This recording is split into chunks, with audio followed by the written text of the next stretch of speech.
Now the third type of solution based on the amount of solute.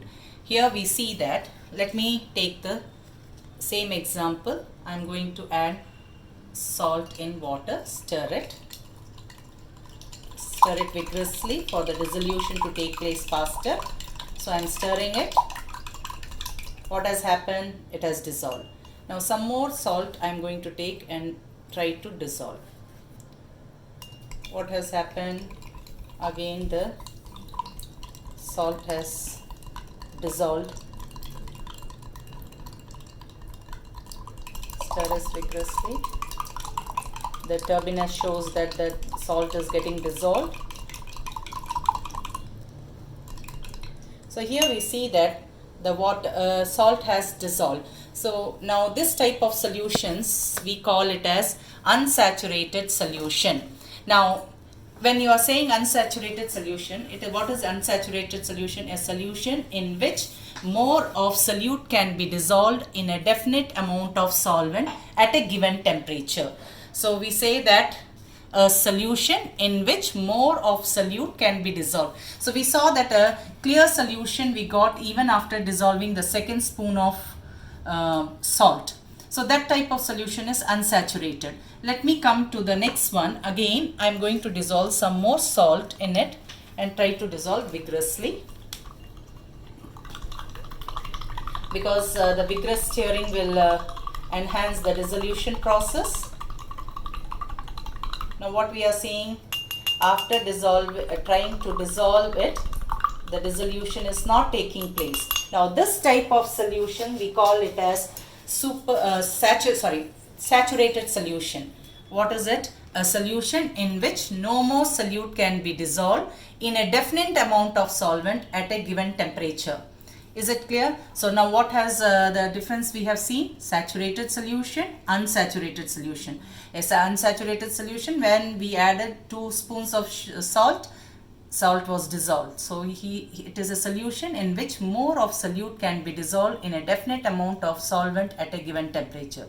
Saturated solution is a solution in which no more solute can be dissolved in a definite amount of solvent at a given temperature. Here we can see the deposition of undissolved particles of the salt.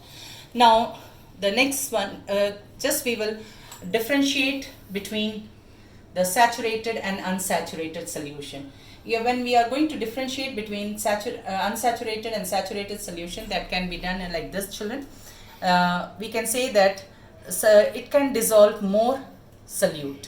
Unsaturated solutions can dissolve more solute. Saturated solutions cannot dissolve more solute, as we saw in the examples. Now here all solute is dissolved. In unsaturated solution, all solute is dissolved. We are getting a clear solution. Here also, saturated solution also, all solute will be dissolved, similar to unsaturated solution. But in unsaturated solution, we cannot see any undissolved particles. Whereas in saturated solution, if addition of more solute is taking place, we can see undissolved particles. Till the saturation, all the solute will be dissolved. Only addition of more solute will result in undissolved particles. Now, these two are based on amount of solute. Now, we have the third type based on amount of solute, which is called as supersaturated solution. Now, here we see that I have taken a beaker where at 10 degrees centigrade, I have got a saturated solution. Now what I am going to do is heat it and make it to 30 degrees centigrade. The temperature is raised to 30 degrees centigrade. So when the temperature is raised, we can add more solute particles. You know that as the temperature increases, solubility also increases. So no more amount of solute can be added to it. At 30 degrees centigrade, after addition of more solute, we get a saturated solution. Now this saturated solution, I am going to cool it to again back to 10 degrees centigrade. Now while cooling it to 10 degrees centigrade, if there is no precipitate formed, that is the solute does not precipitate, then we call it as supersaturated solution. While cooling, if there is a precipitate formed, then we will call that as saturated solution at 10 degree, because the excess amount of solute is getting precipitated as an undissolved particle. So when we have to define supersaturated solution, we can say a solution that contains more solute than the maximum amount of solute in a given amount of solvent at a particular temperature. So when we are going to talk about the three components, that is saturated, unsaturated and the supersaturated, in unsaturated solution we have less amount of solute. In unsaturated solution we have less amount of solute than the maximum capacity it can hold. In saturated solution, maximum amount of solute is present in a definite amount of solvent, and in supersaturated solution we have more amount of solute than the maximum amount of solute in the saturated solution. So this is the three types of solutions we have seen. Now, another concept under unsaturated solution we are going to see. This unsaturated solution can be divided as dilute solution and concentrated solution. Now, this dilute solution and concentrated solution will depend on the amount of solute present in each. Suppose if they has a less amount of dissolved solute, then we call it as a dilute solution. If it has a larger amount of dissolved solute, then we call it as a concentrated solution. Here I have taken example glass A, glass B and glass C.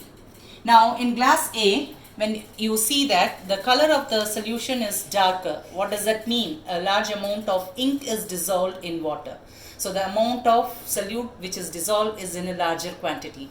Whereas in B, the color of the solution is little lighter than A. So that indicates that the amount of solute dissolved in this solvent is less compared to A. Come to C. Now here we see that the amount of solute, the color of the solution is very light, indicating that a very small amount of solute is dissolved in the solvent. So in this A, B and C, if you compare A and B, A will be concentrated and B will be dilute solution.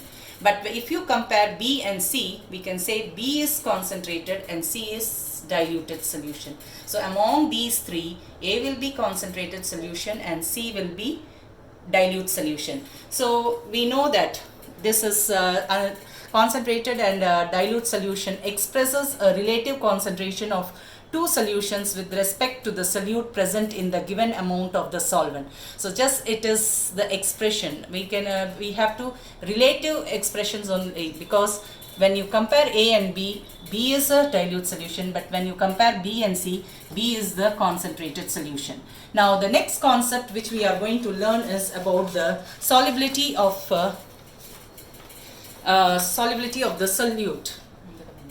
The ability, what is solubility?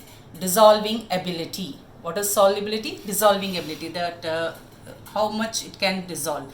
The ability of the solute to be dissolved in the solvent. We can say, in other words, the ability of the solute to be dissolved in the solvent. Now, in definition, if you want to define the solubility, it can be defined as the maximum amount of solute that can be dissolved in 100 gram of solvent to form a saturated solution at a given temperature. So solubility can be defined as the maximum amount of solute that can be dissolved in 100 gram of solvent to form a saturated solution at a given temperature. Mathematically, it can be expressed as solubility is equal to mass of solute by mass of solvent into 100. Now, some of the common substances solubility at 25 degrees centigrade is given. Just see, go through the table. Sodium chloride, whose solubility is 36. Ammonia, its solubility is 48. Sodium hydroxide, solubility is 80. Glucose, the solubility is 91. Sodium bromide, the solubility is 95. Sodium iodide, the solubility is 184. Calcium carbonate, the solubility is 0.013. Now, the last part of the lesson we have come, children. We are going to solve problems on solubility. Let me take an example. 1.5 gram of solute is dissolved in 15 gram of water to form a saturated solution at 298 Kelvin. Find out the solubility of the solute at that temperature. Okay. Now, how to solve this? First, whenever we take a problem, we are supposed to write what is given. So let me write what is given in this problem. So what is it? 1.5 gram of solute. So mass of solute is given. Mass of solute. So we have to write mass of solute. What is it? 1.5 gram. Now is dissolved in 15 gram of water. So this is 1.5 gram of solute, which is a mass of solute, and 15 gram of water. 15 gram of water. Water is a solvent. So mass of solvent is given. Mass of solvent. So what is mass of solvent given? 15 gram. Now we have to find the solubility. We need not bother about the temperature, because at a particular temperature the solubility will be the same. So we are going to just talk about the solubility of the solute. What is the formula for solubility? We have already learned. It is nothing but mass of solute by mass of solvent, into 100. Now in this problem, we have, in this formula we are supposed to substitute. So solubility will be equal to, mass of solute is what? 1.5 gram, and mass of solvent is 15 gram into 100.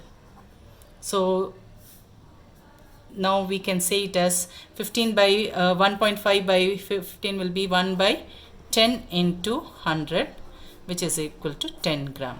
So solubility of the solute,